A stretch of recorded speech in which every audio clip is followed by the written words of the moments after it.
এটা হচ্ছে একটি ডিসি ভোল্টেজ রেগুলেটর। এই রেগুলেটর দিয়ে আমরা ডিসি মোটর বা ফ্যান সরাসরি চালাতে পারি। এই রেগুলেটরটি 4.5 ভোল্ট থেকে 35 ভোল্ট পর্যন্ত ইউজ করা যাবে, মোটরে ব্যবহার করা যাবে।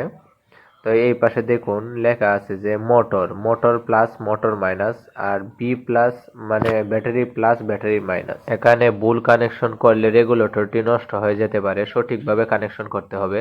সার্কিটে যেভাবে লেখা আছে সেভাবে আমি লাইনটি কানেকশন করে দেখাবো।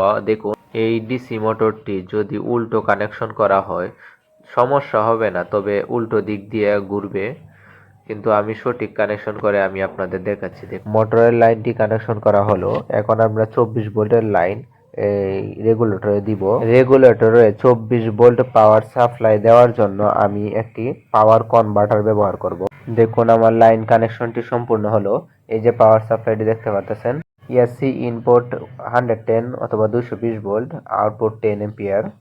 আমি লাইনটি আউটপুট 24 ভোল্টের লাইনটি লাগিয়ে নিচ্ছি। আপনারা ভালো করে দেখে তারপর লাগিয়ে নেবেন। প্লাসে প্লাস, মাইনাসে মাইনাস, নেগেটিভ পজিটিভ যেন উল্টো না হয়। শেষে আমি সহজভাবে তার ডায়োগ্রাম এঁকে দিচ্ছি, ডায়োগ্রাম দেখে কানেকশন করে নেবেন।